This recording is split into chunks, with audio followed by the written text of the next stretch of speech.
Hello students, welcome to प्रारंभ digital cluster revision series.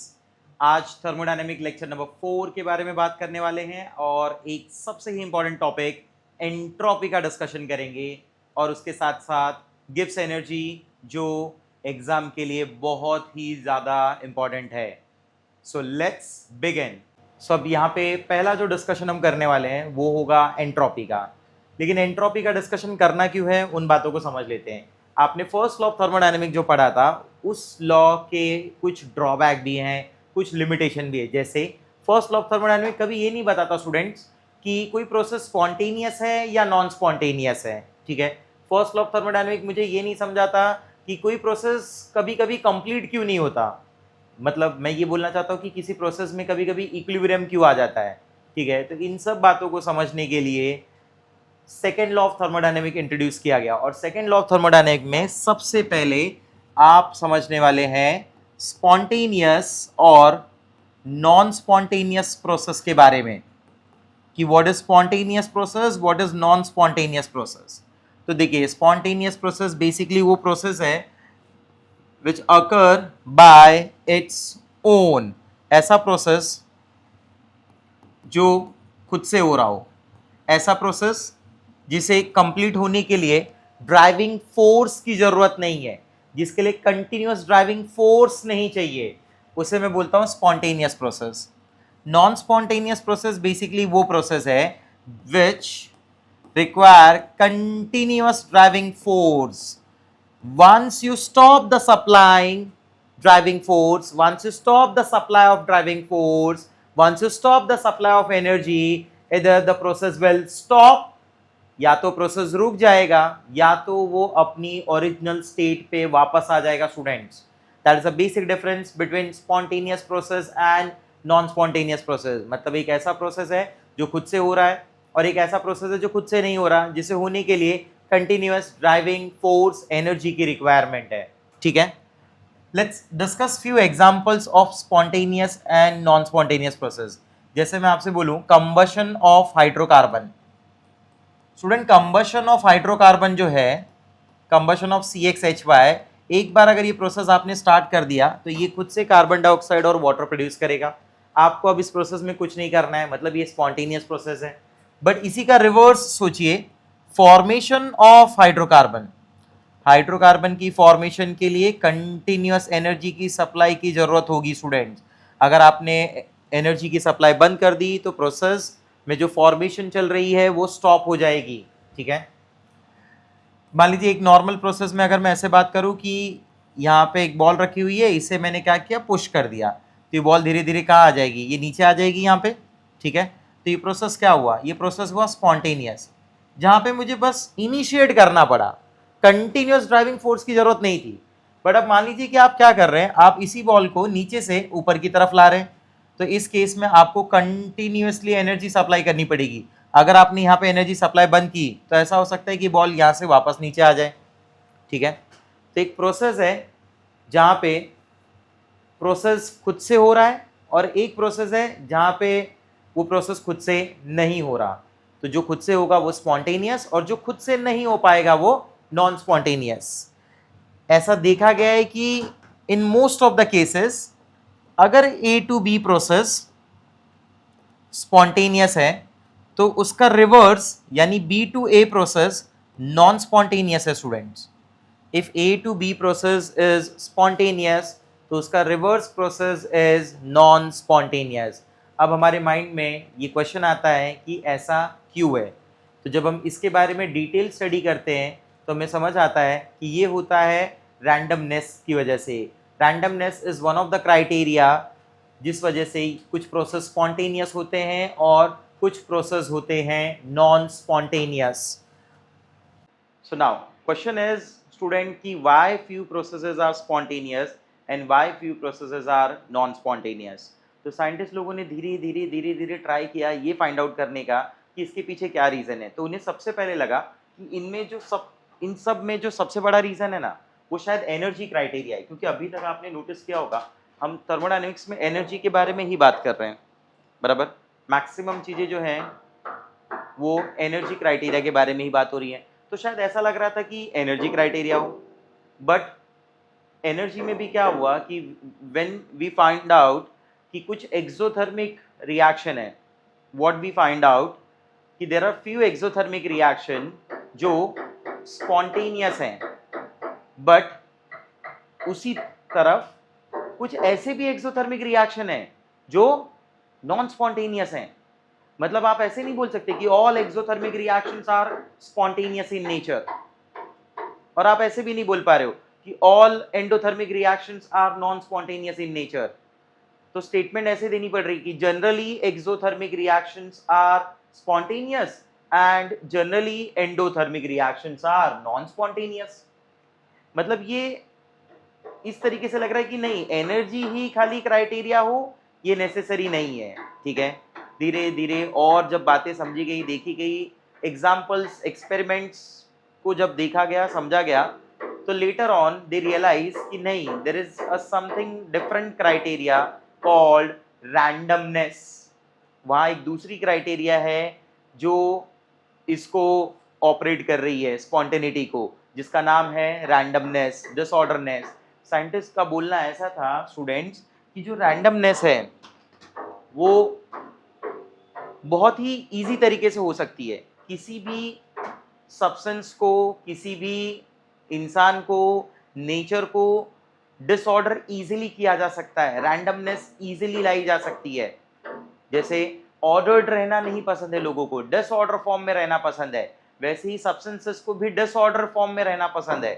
तो what we observe कि those reactions in which spontaneity, those reactions in which spontaneity is there, ऐसी reaction में ये भी notice किया जा रहा है कि उसमें रैंडमनेस बढ़ रही है। मतलब कहीं ना कहीं रैंडमनेस ही वो क्राइटेरिया है जो स्पॉन्टेनिटी के बारे में समझा सकता है। ठीक है, तो इसी रैंडमनेस को मेजर करने के लिए, इसी रैंडमनेस को कैलकुलेट करने के लिए एक नया थर्मोडायनेमिक फंक्शन इंट्रोड्यूस किया गया और उसे नाम दिया गया एंट्रोपी। ठीक है, और इसे रिप्रेजेंट किया गया एस से। तो देखिए, what is entropy? Basically a thermodynamic property called entropy is another factor that determine the spontaneity of the process. First, in the melting of ice, melting of ice पे ध्यान दीजिए। melting of ice में क्या हो रहा है? solid से liquid हो रहा है, solid से liquid बनेगा तो molecules के बीच में gap बढ़ेगा, randomness होंगे, disordered होंगे। ठीक है, vaporization of liquid water, यहाँ क्या हो रहा है? liquid से gas हो रहा है, अब liquid से gas में once again that randomness goes on increasing। ठीक है, तो ये सारे प्रोसेस को अगर आप देखेंगे तो इसमें रैंडमनेस बढ़ रही है। And this are the examples of spontaneous process. Melting of ice at room temperature 25 degree Celsius, 30 degree Celsius, ice easily melt हो जाता है, मैं आप उसे मेल्ट नहीं कर रहे। प्रोसेस क्या है? Spontaneous. Evaporation of water continuous हो रहा है बराबर सनलाइट में, तो ये प्रोसेस क्या है? ये प्रोसेस है स्पॉन्टेनियस। तो इन सारे प्रोसेस के अंदर एंट्रोपी, रैंडमनेस बढ़ रही है स्टूडेंट्स। ठीक है, entropy S is a measure of randomness और डिसऑर्डर ऑफ द सिस्टम। आपके सिस्टम में कितनी डिसऑर्डर है, आपके सिस्टम में कितनी रैंडमनेस है, इसे मेजर किया जाएगा एंट्रोपी से। जिस सिस्टम में जितनी ज्यादा रैंडमनेस होगी उसकी एंट्रोपी उतनी ज्यादा होगी। If I compare solid with liquid and gas, तो no doubt gases have highest randomness, फिर लिक्विड होगा और सॉलिड की रैंडमनेस सबसे कम होगी। ठीक है, crystalline solid state has the lowest entropy, gaseous state has the highest entropy and liquid state has entropy in between solid and gas।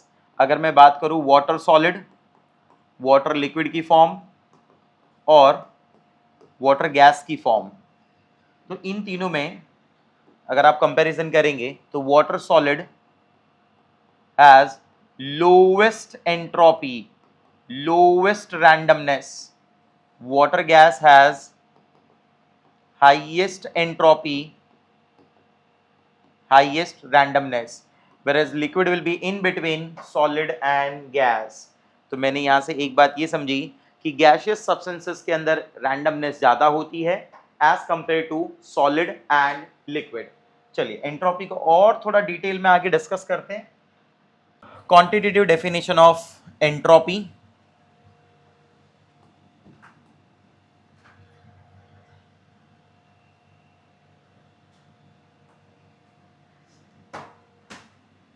Cut. Quantitative definition of entropy, quantitative definition of entropy कि मैं entropy को calculate कैसे करूंगा, ठीक है। तो entropy change during a process is defined as the amount of heat absorbed isothermally, isothermally मतलब हुआ at constant temperature and process is reversible, divided by the absolute temperature. मतलब बोलने का ये हुआ कि एंट्रोपी चेंज मतलब delta S, whatever heat is absorbed at in a reversible manner at constant temperature, तो ये डिवाइड बाय टी, ये बेसिकली इसकी फॉर्म लिखी जाएगी। हम बोल सकते हैं delta S is equal to Q reversible upon T, जो भी हीट एब्जॉर्ब हो रिवर्सिबल मैनर में, हीट एक्सचेंज हो रिवर्सिबल मैनर में, divide by the absolute temperature in Kelvin, ठीक है, जिस पे वो हीट एब्जॉर्ब हुई। 25 डिग्री सेल्सियस पे एब्जॉर्ब हुई तो आप 25 यानी 298 केल्विन से डिवाइड करेंगे। 30 डिग्री पे एब्जॉर्ब हुई तो 30 डिग्री से यानी 273 प्लस 30 303 केल्विन से डिवाइड करेंगे, ठीक है। फॉर्मूले को याद रखेंगे, क्या फॉर्मूला मिल रहा है हमारे पास, delta S is equal to Q reversible upon T, where delta S is change in entropy. Delta S once again वही प्रॉब्लम है जो इंटरनल एनर्जी के साथ थी कि absolute value can not be calculated, but change जो है state function होने की वजह से इजीली कैलकुलेट किया जा सकता है, ठीक है। तो यहाँ पे भी हम चेंज कैलकुलेट करेंगे। Entropy is a state function and hence delta s depend on initial and final state of the system, not on the path connecting the two state। तो delta s को मैं लिख सकता हूँ s2 minus s1, that is summation of entropies of product minus summation of entropies of reactants। Unit क्या हो जाएगी, unit हो जाएगी बेसिकली, देखिए आपने लिखा इससे q बाय टी, q की यूनिट क्या हुई, हीट की यूनिट क्या हुई, कैलोरी हो सकती है, जूल हो सकती है, टेम्परेचर की यूनिट क्या होती है, केल्विन, ठीक है। तो कैलोरी पर केल्विन और जूल पर केल्विन, क्लियर है ये बात। आपके लिए एग्जाम में अगर क्वेश्चन कहीं से बनेगा तो सबसे इंपॉर्टेंट क्वेश्चन ये बनेगा कि आप एंट्रोपी की कंपैरिजन करें, ठीक है। ये बहुत ही पॉपुलर क्वेश्चन है एग्जाम के लिए। तो यहाँ पे एक पूरी लिस्ट है आपके पास जिसमें आप एंट्रोपी को इजीली कंपेयर कर सकते हैं कि if temperature is directly proportional to entropy, इसका मतलब क्या हुआ कि मान लीजिए आपके पास ऑक्सीजन गैस है which is kept at 20 degree Celsius, ठीक है, और दूसरी तरफ इसी oxygen gas same amount everything is same is kept at 200 degree Celsius, ठीक है। तो एक ऑक्सीजन कंटेनर है, गैस का कंटेनर जो 20 डिग्री सेल्सियस पे है, और एक में मान लीजिए ऑक्सीजन गैस है 200 डिग्री सेल्सियस पे। So no doubt as temperature is directly proportional to entropy, oxygen gas at 200 degree Celsius will have more entropy. So temperature is directly proportional to entropy. Number 2, pressure के बारे में अगर बात करेंगे, same oxygen gas container is kept at 1 atm और दूसरे side पे oxygen gas container is kept at 10 atm। जहाँ पे प्रेशर ज़्यादा लग रहा होगा वहाँ पे मॉलिक्यूल ज़्यादा क्लोज होंगे, रैंडमनेस कम होगी। जहाँ पे प्रेशर कम लग रहा होगा वहाँ पे मॉलिक्यूल ज़्यादा फ्रीली अवेलेबल होंगे स्टूडेंट्स। तो वी से for pressure entropy is inversely related. Number 3 is complexity, जितना ज़्यादा कॉम्प्लेक्स होगा मॉलिक्यूल उसकी एंट्रोपी उतनी कम होगी, उसकी रैंडमनेस उतनी कम होगी। एक एटम है फ्रीली मूव कर रहा है, मान लीजिए ये 10 15 20 25 30 35 एटम का पूरा क्लस्टर है, तो ये कॉम्प्लेक्सिटी काफ़ी ज़्यादा हो गई, ये उतना फ्रीली मूव नहीं करेगा। So we say complexity is inversely proportional to entropy. Dissolution अगर डिसॉल्व होगा तो रैंडमनेस बढ़ेगी, टूटेगा तो एंट्रोपी बढ़ेगी। Chemical decomposition increases the randomness, yes. आप याद रखिए जितना ज़्यादा वो डिवाइड होता जाएगा, जितना डिवाइड होगा जितने नंबर बढ़ेंगे, ऑब्वियस है रैंडमनेस विल इंक्रीज, ठीक है। Mixing will also increase the randomness. मान लीजिए एक क्लास में 40 स्टूडेंट हैं, दूसरे क्लास में भी 40 स्टूडेंट हैं, मैंने दोनों को एक बड़े क्लास में शिफ्ट कर लिया। अब यहाँ पे नंबर ऑफ स्टूडेंट कितने हो गए 80, तो यहाँ रैंडमनेस क्या होगी, रिलेटिवली ज़्यादा होगी as compare to class 1 and class 2। Increasing the number of mole of gases, जितने ज़्यादा नंबर ऑफ मोल बढ़ते जाएंगे रैंडमनेस बढ़ते जाएगी स्टूडेंट्स। ज़्यादा नंबर रैंडमनेस ज़्यादा, दिमाग में ये बात बिठा के रखें, नंबर ज़्यादा हो रहा है रैंडमनेस बढ़ेगा। Physical state already we discuss, this is the most important one. कि gases have the highest randomness, then liquid and then solid. Solid substances के लिए रैंडमनेस बहुत ही कम होती है और गैसेस के लिए जो रैंडमनेस है वो बहुत ज़्यादा होती है। ठीक है, यहाँ से कुछ पॉइंट और भी पूछे जाते हैं एग्जाम में, वो भी डिस्कस करते हैं। मान लीजिए किसी रिएक्शन के लिए अगर आपको रैंडमनेस बतानी हो तो आप यूज़ करेंगे डेल्टा एन जी का। इफ़ डेल्टा एन जी की वैल्यू इज पॉजिटिव, मतलब number of mole of gaseous reactant अगर बढ़ रहे हैं, gaseous reactant product whatever it is, let's say gaseous reagent, overall अगर गैशियस रिएजेंट ज्यादा आ रहे हैं, डेल्टा एन जी पॉजिटिव आ रहा है, तो इसका मतलब delta S will be positive, randomness will increase, उस सिस्टम की रैंडमनेस बढ़ेगी। If delta N G is negative, if delta Ng is negative, so in that case delta S will be negative, उस सिस्टम की जो randomness है वो randomness कम हो जाएगी क्योंकि उसके पास गैशियस रिएजेंट, गैशियस मॉलिक्यूल कम हो रहे हैं। But if delta Ng is zero तो डेल्टा S जीरो नहीं होगा my dear students. If delta Ng is zero then delta S can be positive और delta S can be negative. ठीक है, इस लॉजिक के पीछे पॉइंट ये है कि मान लीजिए अगर एक रिएक्शन है ए प्लस बी गिव्स 2C, ठीक है, गैस गैस और गैस, तो इसका डेल्टा एन जी तो जीरो हो गया, नो डाउट। ठीक है, अब इसकी रैंडमनेस क्या होगी? मैंने बोला कि इसकी रैंडमनेस पॉजिटिव भी होगी नेगेटिव भी होगी। मैं ऐसा क्यों बोल रहा हूँ कि मान लीजिए सपोज करिए कि ये जो रिएक्शन आपके सामने है, ये जो रिएक्शन आपके सामने, इसकी रैंडमनेस डेल्टा एस पॉजिटिव आता है। सपोज करिए कि इसका डेल्टा एस पॉजिटिव आता है, डेल्टा एन जी तो जीरो है, तो डेल्टा एस क्या आया? पॉजिटिव। अब इसी रिएक्शन को आप रिवर्स कर दीजिए, 2C give A plus B, still delta N G value is zero, अभी भी डेल्टा एन जी की वैल्यू तो जीरो ही है। ठीक है, लेकिन अब डेल्टा एस क्या होगा? डेल्टा एस भी सेम डेल्टा एच की तरह ट्रीट किया जाएगा, अलजेब्रिक इक्वेशन की तरह, कि अब आपने इक्वेशन को अगर रिवर्स किया तो इसके डेल्टा एस की वैल्यू क्या हो गई? नेगेटिव हो गई। अब समझ पा रहे हैं? इसलिए मैंने बोला कि whenever delta N G is zero that delta S can be positive और delta S can be negative. Students, मान लीजिए क्वेश्चन आपसे ऐसा पूछ रहा है that predict for the following reaction whether delta S is positive और डेल्टा एस इज नेगेटिव।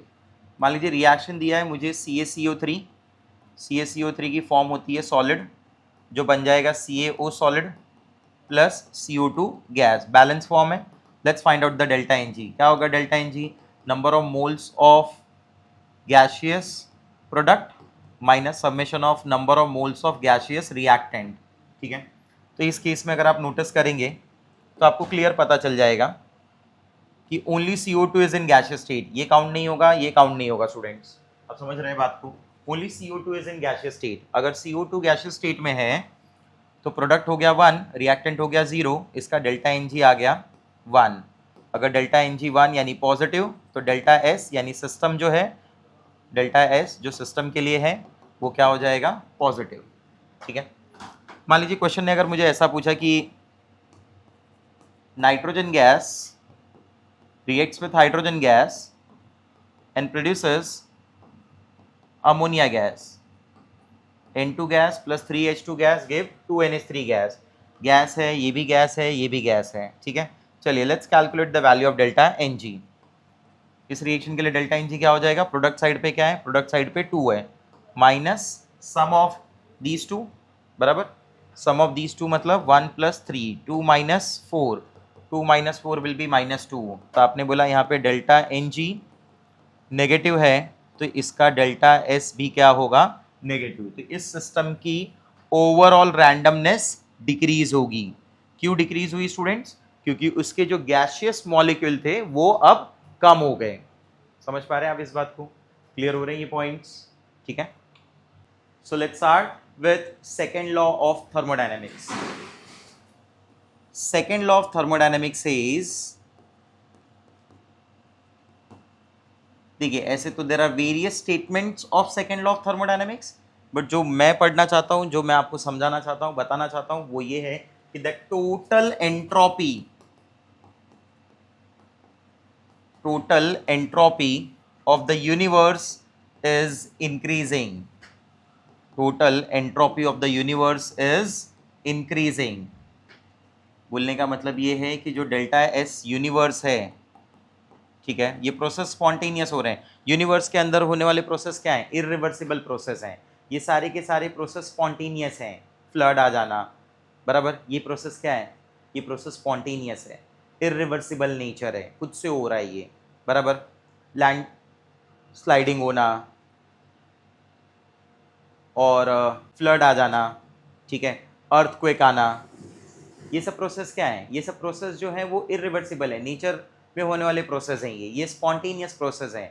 तो बोलना ये है सेकेंड लॉ ऑफ थर्मोडायनेमिक का कि जो इरिवर्सिबल प्रोसेस नेचर में हो रहे हैं, यूनिवर्स में हो रहे हैं, उस वजह से that entropy of the universe is increasing and we say delta S universe is greater than zero.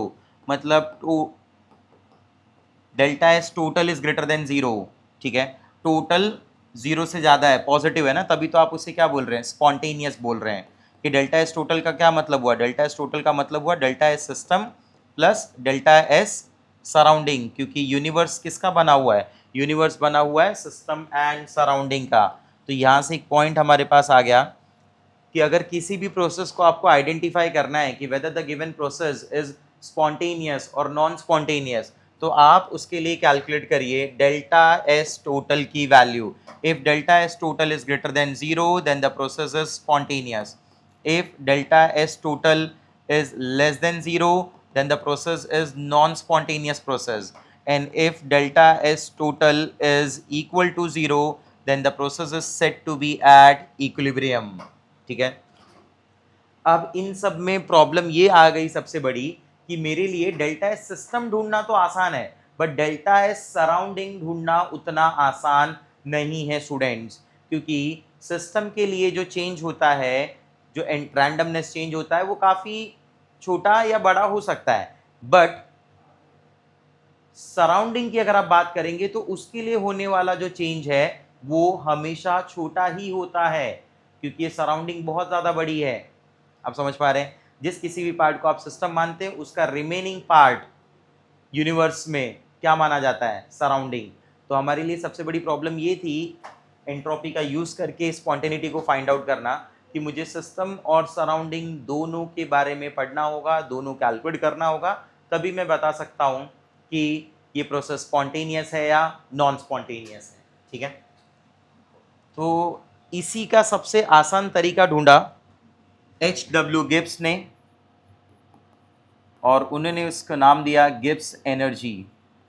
H.W. Gibbs का बोलना था कि for a chemical reaction, you know very well those chemical reaction takes place at constant temperature and pressure. We say all the chemical reaction takes place at constant temperature and pressure. तो उन्हें बोला अगर आप constant temperature pressure पे Gibbs energy calculate करेंगे तो Gibbs energy आपको directly answer बताएगा स्पॉन्टेनिटी के बारे में। तो आपको अलग अलग सिस्टम सराउंडिंग दोनों के लिए एंट्रोपी कैलकुलेट करने की जरूरत नहीं है। आप सिर्फ सिस्टम की एंट्रोपी कैलकुलेट करिए, उसकी हेल्प से गिब्स एनर्जी निकालिए, और आपको ये पता चल जाएगा कि whether the process is spontaneous और नॉन स्पॉन्टेनियस। तो पहले ये समझ लें कि गिब्स एनर्जी है क्या। तो Gibbs energy is basically the energy which is use for work done, the energy which is use for work done. मैं नॉन पीवी वर्क की बात कर रहा हूँ, पीवी वर्क की बात नहीं कर रहा हूँ, नॉन पीवी वर्क। ये वो एनर्जी है जो यूज की जाएगी वर्क डन के लिए, ठीक है। इन chemical reactions this takes place at constant temperature and pressure. Constant temperature and pressure पे Gibbs energy is equal to enthalpy minus T into S. अब ये G क्या है, H क्या है, T into S क्या है? देखिए G भी एक एनर्जी है, H भी एक एनर्जी है, T into S भी एक एनर्जी है। मान लीजिए कि आपके डैडी जो अर्न कर रहे हैं, टोटल अर्निंग जो आपके पास डैडी की है वो है H, बराबर, टोटल, बराबर। उसमें से वो एक सर्टन अमाउंट आपके फ्यूचर के लिए और अपने फ्यूचर के लिए क्या कर रहे हैं? सेव कर रहे हैं, ठीक है। तो ये भी एक अमाउंट हो गया, ये भी एक अमाउंट हो गया। अब ये जो टोटल है उसमें से सेव किया हुआ माइनस कर दीजिए।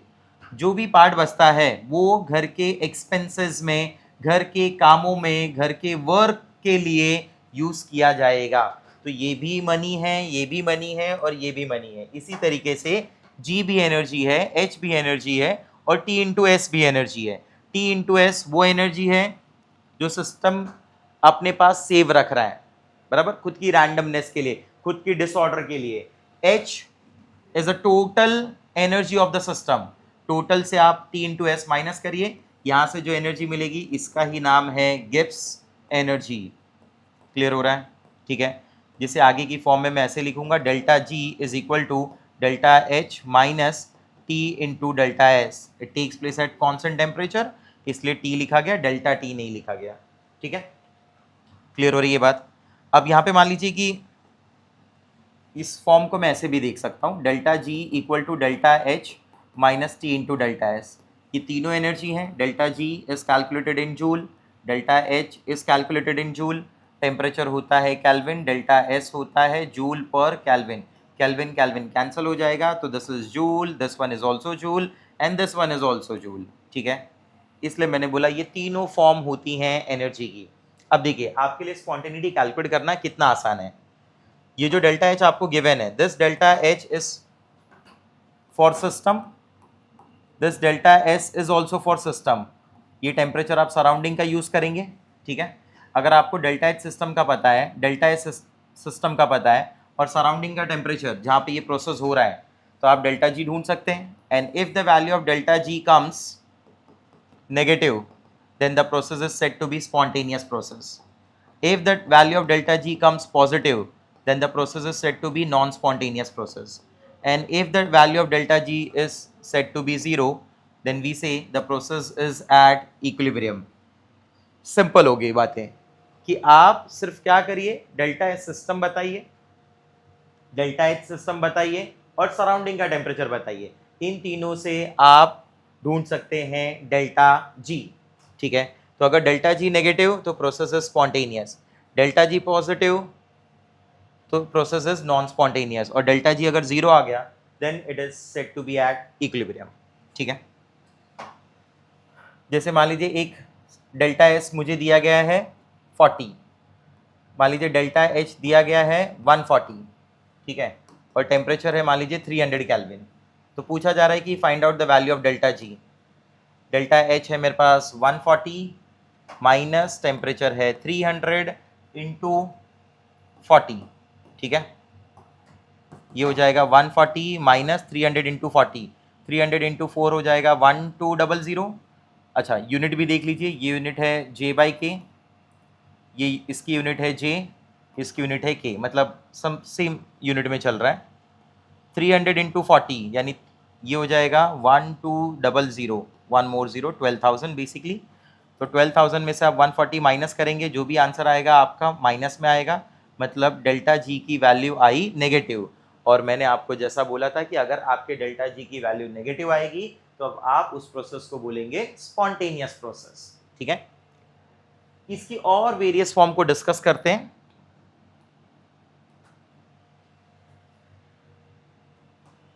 देखिए,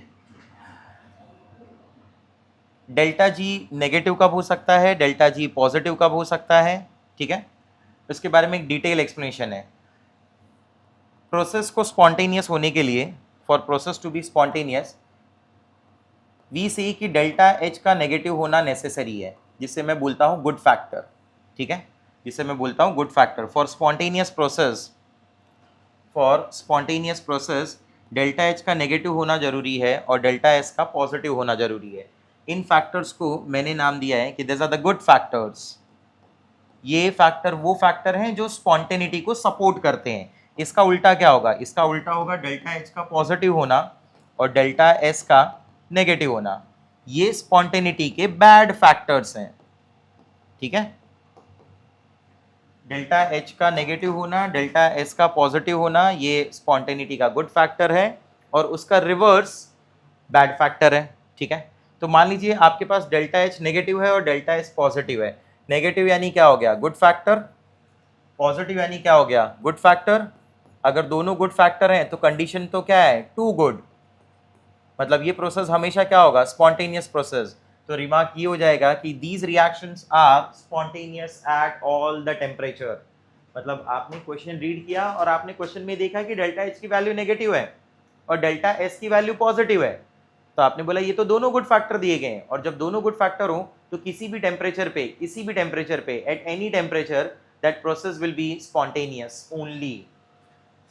मान लीजिए आपने बोला कि डेल्टा एच नेगेटिव है, या फिर चलिए इस कंडीशन को पहले देख लेते हैं, डेल्टा एच पॉजिटिव है, ठीक है, डेल्टा एच पॉजिटिव है, पॉजिटिव होना मतलब बैड फैक्टर है, ठीक है, डेल्टा एस नेगेटिव है, नेगेटिव होना मतलब बैड फैक्टर है, टू बैड।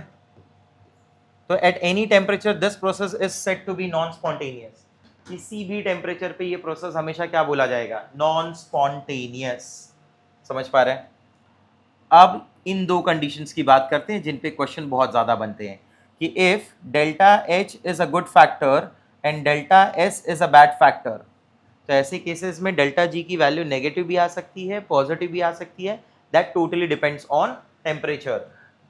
अगर आपने लो टेम्परेचर यूज किया है, बराबर, ध्यान देना इस केस में, if low temperature is there then value of delta G is negative and at high temperature the value of delta G is positive, ठीक है। तो ध्यान देंगे इस बात पे, negative, negative, high, spontaneous. If delta H is negative, ये shortcut use कर सकते हैं आप, if delta H is negative, delta S is also negative and temperature is high temperature, then the process is non-spontaneous. Then the process is non-spontaneous. NNHN. Then the process is non-spontaneous. क्योंकि low temperature पे ये spontaneous है, तो high temperature पे क्या होगा, non spontaneous. ये statement यहाँ लिखी हुई है, उसके बाजू में आप ये शॉर्टकट लिख लीजिए उसका, कि लो टेम्परेचर पे अगर स्पॉन्टेनियस हुआ तो हाई टेम्परेचर पे क्या होगा, नॉन स्पॉन्टेनियस होगा, ठीक है।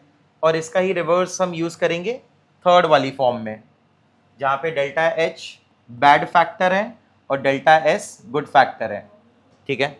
तो मैं इसे ऐसे समराइज करना चाहूँगा कि अगर दोनों गुड फैक्टर हैं, पॉइंट नंबर 1, दोनों गुड फैक्टर हैं, तो आप बोलिए कि conditions are two good, delta G will be always negative at any temperature. दोनों बैड फैक्टर हैं, पॉइंट नंबर 2, दोनों बैड फैक्टर हैं, तो इस केस में delta G will be always positive, two bad condition, ठीक है। क्लियर हो रहा है ये बात? और उसके बाद शॉर्टकट दिमाग में रखेंगे, N N H N, negative, negative, high temperature, process is said to be non spontaneous, ठीक है, इसे यूज कर लेंगे। क्लियर हो रही है बातें? देखिए, तो यहां से एक क्वेश्चन एग्जाम्पल ऐसे आ सकता है कि डेल्टा जी फाइंड आउट करना है मुझे, डेल्टा एच की वैल्यू दी गई है 40 किलो जूल लेट से, डेल्टा एस की वैल्यू दी गई है 100 किलो जूल लेट से, ठीक है, या 100 जूल पर केल्विन, 100 जूल पर केल्विन, और टेम्परेचर दिया हुआ है 400 केल्विन। क्वेश्चन की डिमांड है कि आप बताइए कि जो गिवन रिएक्शन है A plus B give C, for this reaction what will be the value of delta G, ठीक है। सिंपल कैलकुलेशन हो जाएगी, delta G is delta H minus T delta S, ठीक है। सब्स्टिट्यूट कर देंगे वैल्यूज को, ठीक है। डेल्टा H क्या है, डेल्टा H है 40, 40 इंटू 10⁻³ ध्यान देना जूल, माइनस टेम्परेचर, टेम्परेचर कितना है 400 इंटू 100, ठीक है। तो मैं इसे ऐसे लिख रहा हूँ 40 इंटू 10⁻³ माइनस ये हो जाएगा 40 इंटू 10⁻³, बराबर। ये 0 इस तरफ ले लिया, ये पावर 2 है, ये एक और ऐड हुआ तो ये 10⁻³, 40 इंटू 10⁻³, 40 इंटू 10⁻³ डेल्टा जी की वैल्यू आ गई 0। तो ये जो कंडीशन है इस टेम्परेचर पे हमें मिलेगा इक्विलिब्रियम, क्योंकि इस टेम्परेचर पे डेल्टा जी की वैल्यू क्या हो गई 0। समझ आ रहा है बात? तो डेल्टा जी की वैल्यू अगर 0 होगी students at equilibrium temperature, delta G की वैल्यू क्या हो गई 0। अगर मैं 0 सब्स्टिट्यूट कर रहा हूँ तो मैं लिखूंगा delta H minus T delta S, तो ये हो जाएगा T is equal to delta H upon delta S and this temperature will be called as equilibrium temperature. Question ऐसा बनेगा ना जहाँ पे आपको बोल देखिए इक्विलिब्रियम कंडीशन है, तो जैसे उसने बोला इक्विलिब्रियम कंडीशन है तुरंत आपने बोला डेल्टा जी की वैल्यू 0 हो गई। अब डेल्टा जी की वैल्यू 0 किस टेम्परेचर पे होगी इस प्रोसेस के लिए, तो वहाँ पे डेल्टा एच मेंशन है डेल्टा एस मेंशन है, दोनों का रेशियो लिख देखिए। अगर कोई आपसे पूछे कि व्हाट इज इक्विलिब्रियम टेम्परेचर तो मैथमेटिकली उसे ये बताइए कि it is a ratio of delta H and delta S. It is a ratio of delta H and delta S. मान लीजिए क्वेश्चन अगर ऐसे पूछा गया कि calculate equilibrium temperature if delta H is equal to 40 kilojoule and delta S is equal to 160 joule। ठीक है, जैसे उसने बोला इक्विलिब्रियम टेम्परेचर आपके दिमाग में ये बात अपने आप आ जाएगी कि डेल्टा जी की वैल्यू 0 हो गई है, तो यहाँ पे equilibrium temperature will be equal to delta H upon delta S. Your delta H is 40 into 10⁻³ joule students, okay, and delta S is 160, 40 160, this is 1/4 into 1000। ठीक है, तो ये हो जाएगा 250, ये है J, ये है J/K, J से J कैंसिल हो गया, K ऊपर चला जाएगा, this will be 250 kelvin.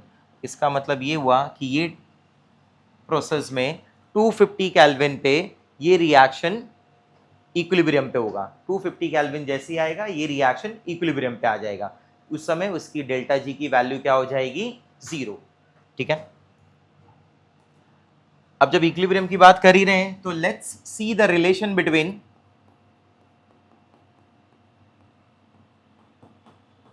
Delta G not and equilibrium constant. देखिए जब भी इक्विलिब्रियम होगा डेल्टा जी की वैल्यू 0 होगी, डेल्टा जी नॉट की वैल्यू 0 नहीं होगी स्टूडेंट्स। ठीक है, हमारे पास इक्वेशन है we say delta G is equal to delta G naught plus R T L N Q, बराबर। So at equilibrium delta G की वैल्यू हो गई 0 and Q reaction coefficient replace हो जाएगा इक्विलिब्रियम कांस्टेंट के से, और नई इक्वेशन आपको मिलेगी delta G is equal to delta, जिसमें डेल्टा जी मैं 0 लिख देता हूँ डायरेक्ट पहले ही, plus R T L N K. Delta G not के लिए मैं लिखूंगा this is minus R T L N K. इस फॉर्म को अगर मैं चेंज करूं लॉग बेस 10 में तो this will be delta G not minus 2.303 R T log to the base 10 k। Clear है, where this equilibrium constant can be kp or it can be kc। तो अगर किसी क्वेश्चन ने k की value दी है आपको, मान लीजिए k की वैल्यू दे दी 10⁻17 और क्वेश्चन पूछ रहा है find out delta G not. ठीक है, टेम्परेचर दिया हुआ है 300 केल्विन, टेम्परेचर दिया है 300 केल्विन, कैसे सॉल्व करेंगे देखिए। k है मेरे पास 10⁻17, डेल्टा जी नॉट मुझसे पूछा गया है, टेम्परेचर 300 केल्विन दिया गया है, तो मैंने बोला delta G naught is equal to minus 2.303 R T log base 10 के। ठीक है, this is minus 2.3 into R, मान लीजिए मैं आर ले रहा हूँ जूल में, 25/3 joule. Temperature is 300 into log base 10 के, 3 से 300 दिस इज 100, ये हो जाएगा माइनस 2.3 इंटू 25 इंटू 100, और ये है लॉग 10 के पावर में 17। Log has power to pull the power down, 17 आगे की तरफ आ जाएगा, और ये हो जाएगा माइनस 2.3 इंटू 25 इंटू 100 इंटू 10⁻17 का 17 आगे आ गया, लॉग 10 1 हो गया, तो मैं ये लॉग 10 की वैल्यू को डायरेक्टली 1 मान ले रहा हूँ, 1 इंटू 17 हो जाएगा 17। क्लियर है, आप इसे मल्टीप्लाई कर दीजिए, जो भी आंसर होगा वो आंसर अब आपका डेल्टा जी आ जाएगा जूल में। तो this is the value of delta ji in joule. अब ये क्वेश्चन रिवर्स भी कर सकता है वो कि आपको डेल्टा जी की वैल्यू दे दे और इक्विलिब्रियम कांस्टेंट पूछ ले। ठीक है, तो it's all from thermodynamics students, thank you.